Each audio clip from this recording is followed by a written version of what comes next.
Nehemiah 2:19. But when Sanballat the Horonite and Tobiah the servant, the Ammonite, Geshem the Arabian heard it, they laughed us to scorn and despised us and said, "What is this thing that ye do? Will ye rebel against the king?" Giving all praise, honor, and glory to Yahweh, Ba'ashem Yahweh Shai, Ba'ashem Wakah HaKodash, and double honors the apostle of the great millstone bearer of this truth from peace, salutations of brothers on down, teaching, preaching, pushing this gospel wherever you are. Just a thought here, jotted down a few notes to see where we go. They love the ruins, but they hate the building or the restoration, something like that. It's a repeated pattern throughout this book.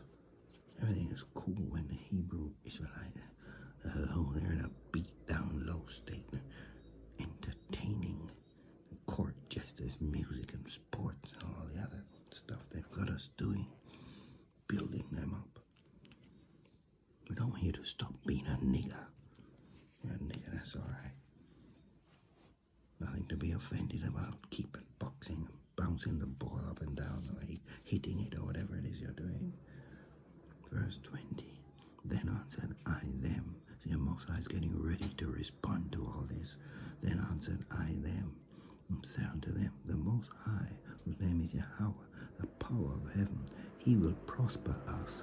Therefore we, his servants, will arise and build, but ye have no portion, nor right, nor memorial in Jerusalem. It's got nothing to do with you. This restoration can come with all of your threats.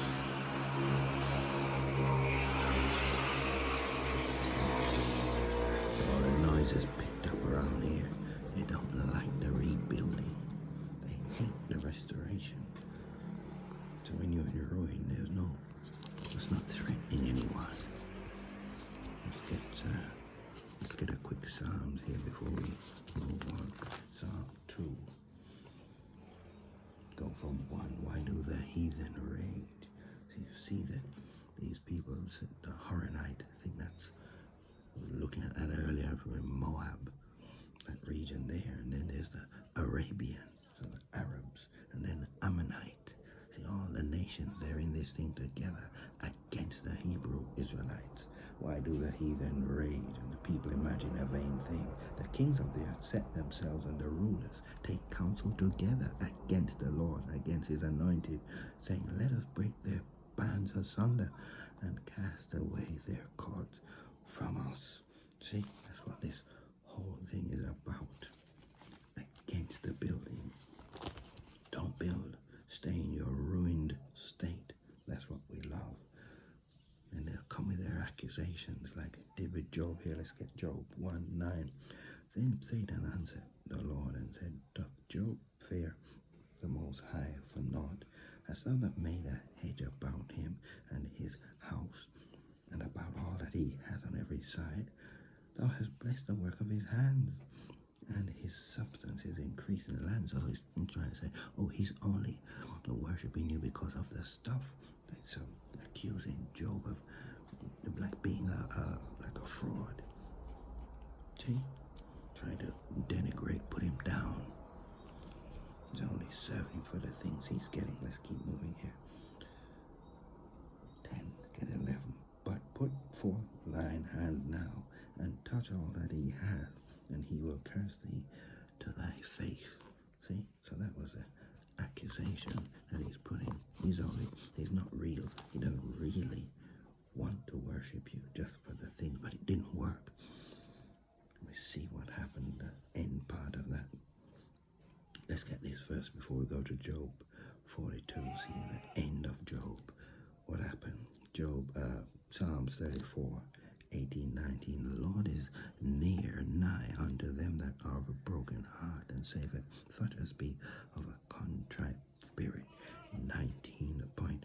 Many are the afflictions of the righteous, but the Lord delivereth him out of them all, as he done with Job. I think we're just going to go back to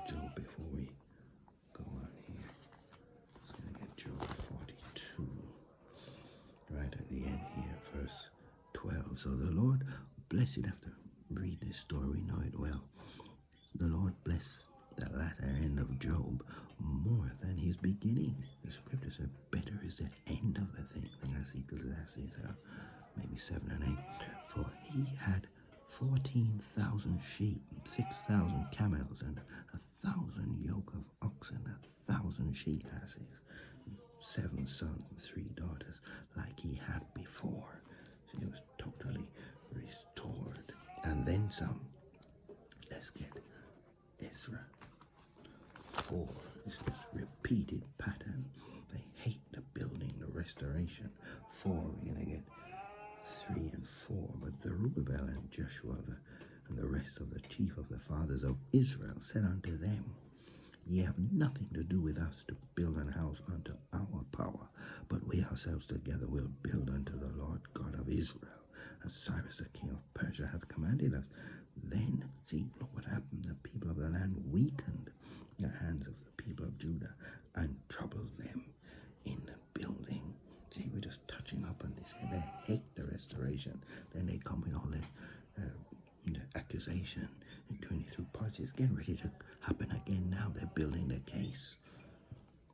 I think there's a point here you have to read further on to see where they actually, while the Israelites were building, they had weapons with themselves, weapons in one hand and building in the other, to fight off these attempts to hinder the building.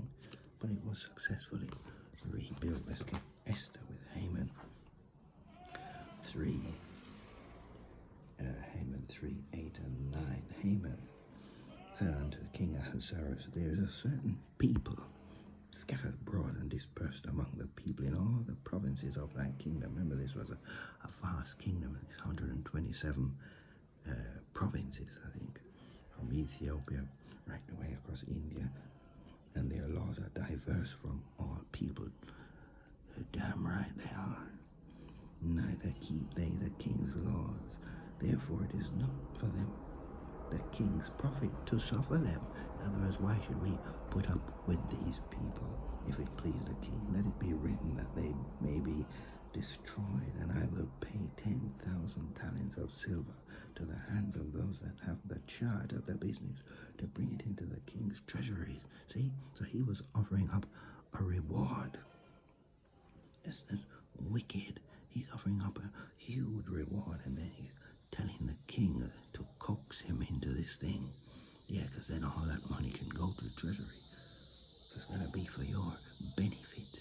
If we destroy the Israelites, the same method. And these people, oh, they're troublesome. The Most High already had Mordecai and Esther in position. Let's go to verse 4, chapter 4 of Esther, 14, 144. Give it all praise. Yahweh, Bashem, Yahweh Shai. For if thou altogether holdest thy peace at this time, then all their enlargement and deliverance arise to the Jews from another place. But thou and thy father's house shall be destroyed, is the point. And who knoweth whether thou art come to the kingdom for such a time as this? What time is it?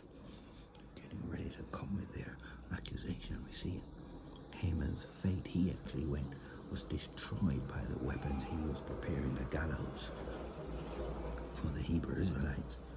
He lost his own head and all of those who were with him. It's the same pattern with the Maccabees. And then Judith, I think it's Judith, I say, oh, when these people are separate from their power, that's the time to attack. They don't want you to build. Keep jumping around, singing and dancing, running track and field, boxing, bouncing the ball, soccer, whatever it is. Then comes the devil. What does his name mean? It's the liar, false accuser, deceiver. The Hebrew Israelites, that's who we are. Negroes, Latinos, Native Americans, those of us whose bloodline goes back to Abraham, Isaac, and Jacob. It doesn't matter if you don't accept it. You're going to be destroyed in your unbelief. We're being reconciled to our power. There's nothing anyone can do about it.